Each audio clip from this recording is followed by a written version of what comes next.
Alright guys, Zach here this week for We Need to Talk. Joe is over in Devon, living it up by the sea, whilst I'm back in London in the sweltering heat. It's actually not too bad today. But anyway, this is We Need to Talk, the show that looks at football on the internet over the past 7 days. And what a 7 days it's been, as we've seen Marcus Rashford and Jadon Sancho enjoying their holidays together.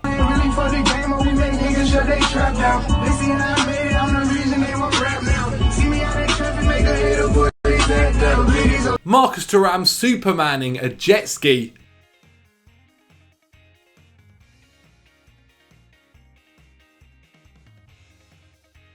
And this is basically the next Football Daily wedding. Football at a wedding. Like 9 aside. Look. Anyway, today we need to talk about Harry Kane. Now I'll tell you what guys, there isn't much better than shooting a whole different video yesterday evening and then waking up and finding out that this news story has blown it out of the window and we need to reshoot everything.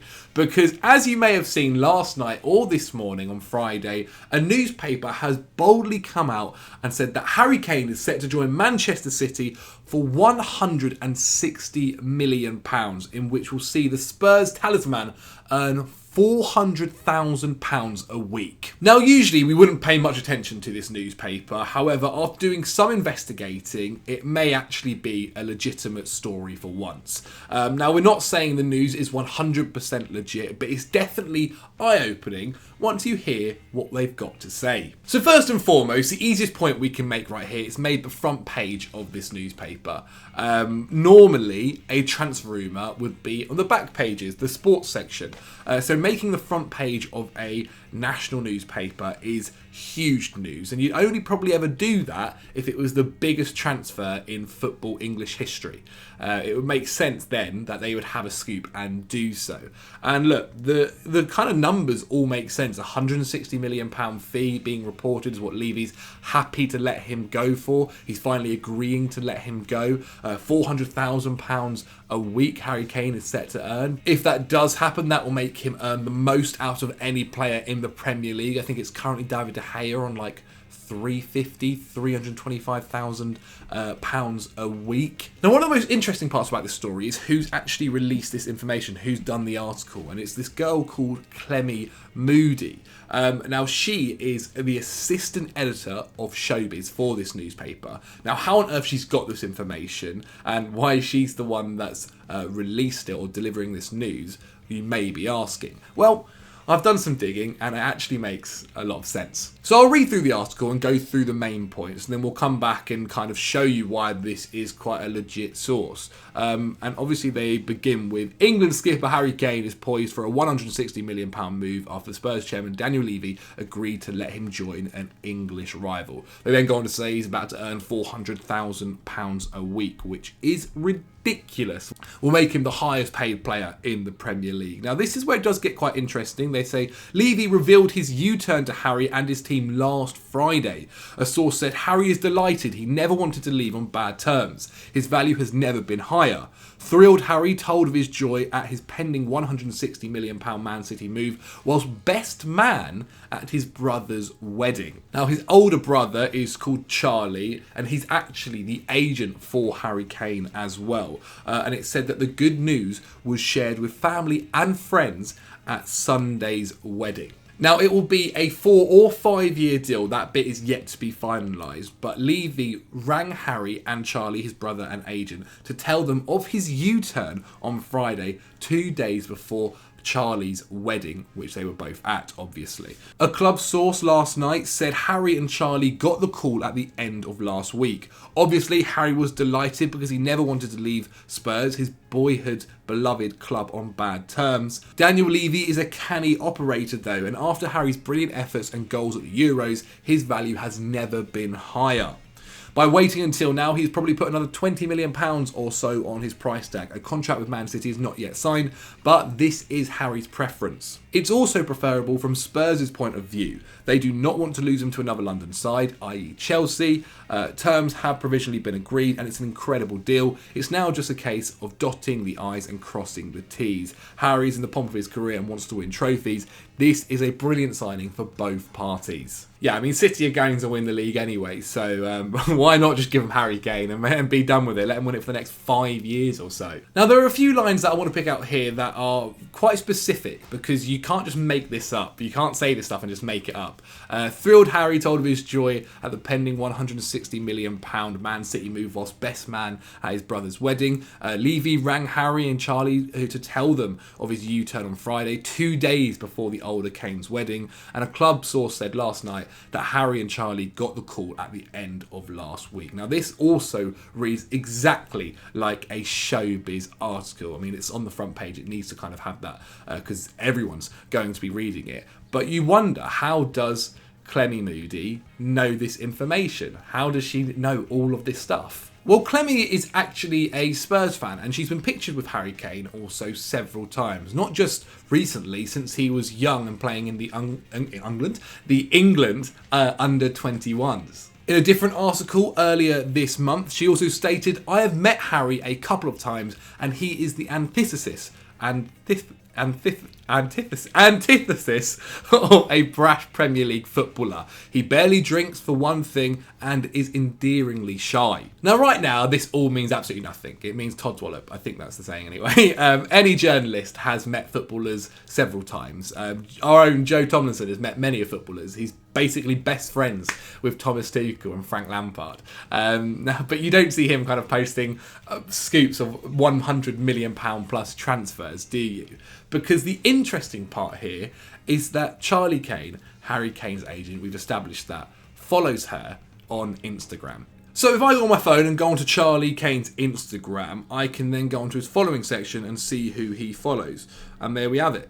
Clemmy Moody, he follows her. So they know of each other. Whether she was at his wedding, whether she knows someone that was at his wedding, it just gives it a bit more credibility than, say, a journalist just coming out and saying this news without proof that they know of each other. Now, the only other option this could be is possibly Charlie, Harry Kane's agent, I've said it many times, and Clemmy maybe talking, and it's an agent's play by two people who obviously clearly know each other in order to force an issue by feeding her with some details and kind of forcing Daniel Levy's hand to maybe have to sell Kane after this article has come out as well. Now, a kind of tier 1 Manchester City journalist called Sam Lee, he works for The Athletic, tweeted last night in regards to this story saying it seems legit, but he also followed up as well with this on Manchester City's Reddit page with this statement. Someone, I think, questioned whether he was being serious when he said this is legit, and he said, no, I mean it. This does seem legit.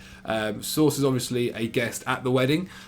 People in football go out of their way to keep news like this away from reporters, but conversations are always had between family and friends, of course. Figure's a bit wishy-washy, but the other info is so strong that they're happy to go with it. It happens a lot. You don't always get the full details, but if you know something is happening, then that's strong enough. He goes on to say that he'll release his own story as well after doing a bit more digging, and clubs will now probably come out and mention things. I mean, Spurs, as I'm recording this, have literally just announced Heung-min Son's new contract with the club to maybe try and cover things over slightly. In that Sam Lee Reddit article as well, he also mentions Martin Blackburn, who is another kind of tier 1 City journalist when it comes to this kind of news.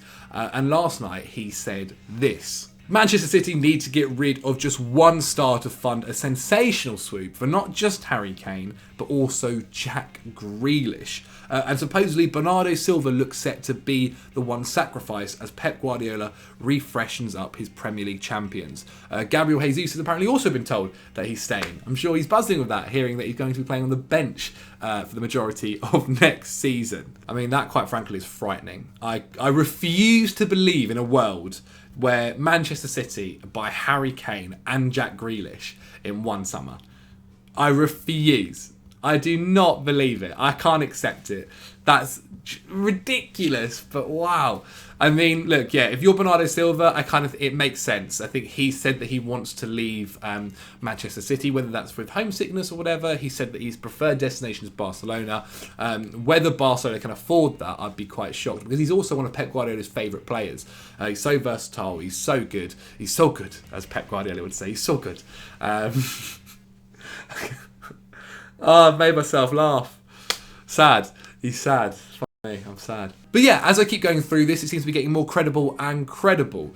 These City journalists have kind of come out and backed it, and this morning more journalists have come out and reacted to this news. However, the majority of them believe it's not as close as maybe this newspaper is suggesting. Even Ornstein said this on Sky. Yeah, I've got full respect for others' reports, but that's not my information. And from speaking to people at both clubs, it's taken them a little bit by surprise. But if we focus on your question, because we know there's interest there from Manchester City, and we know that Harry Kane would like to leave Tottenham. We've reported that and talked about it on here in depth.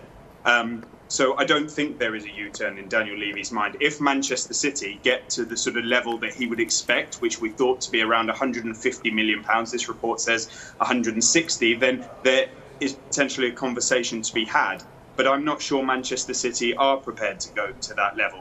And so I can't really talk about a U-turn in the mind of Daniel Levy just yet. Clearly, Harry Kane may be pushing to leave, and there are surely a lot of conversations going on behind the scenes, but I don't think this one is going to get resolved quickly. If it does happen, I think it will be towards the very end of the transfer window. And there seems like there's a bit of a battle going on now between journalists going head to head. Because Alistair Gold, who is Spurs' top dog when it comes to transfer news, has kind of reported that Spurs have no intention of selling him this summer. He goes, Spurs maintain that they have no intention of selling Harry Kane this summer. Nuno Espirito Santo was also pretty clear about it at his unveiling as the Tottenham boss. So where does that leave us right now? Well, if we're being quite honest with ourselves, then it's quite clear that the more reliable sources, I should say, don't believe it's a done deal just yet. And if you're also thinking sensibly, then an Instagram follow shouldn't be the thing that makes you decide that he's leaving or not. And that should be enough to kind of dispel the rumour that has been peddled so far, especially as far as it has been peddled to say that he's basically gone. However, with that being said, the fact a newspaper has been ballsy enough to put the story on the front page of a national tabloid, written by a journalist who works for the showbiz section, who also seemingly has some connections to the Kane family, is very interesting to say the least. If anything, it's very intriguing. I'm not saying it's done, I'm not saying anything like that. It's just interesting and makes the kind of whole Kane situation come back to life. If anything, maybe it's the kind of agent ploy that we said, that they've kind of spoken to each other and said, can you maybe do something like this for us? Now, as I said, not saying it's 100% true at all, but the whole scenario of that article is almost kind of like too weird to mean that it's complete fiction. So for now, all I'm going to say is get ready, because I think there could be a lot more that possibly comes out of this. But I want to know what you guys think. This is a big story. I've tried to cover as much as I possibly can in a short amount of time. Obviously, this video goes out today, so we've got to edit it quite quickly. But let me know what you guys think in the comments below. And would you like to see any kind of other transfer rumours maybe investigated a bit like this? I'll go a bit Sherlock Holmes in it, try and dig deep. Maybe a bit more legitimate than an Instagram follow, but we'll see. Let me know down there in the comments below. If you've enjoyed this video, then please smash the like button. It really does help. It shows that you enjoy this content, and we'll try and do more of it. Let me know. Try and get, I don't know, 4,000 likes. I will greatly appreciate it. And if you're not subscribed already to the Football Daily channel, then what are you doing, guys? Come on. Come on. Press it. I'll give you a couple of seconds and I'll say goodbye. I need a haircut. All right. I'll see you later. Goodbye.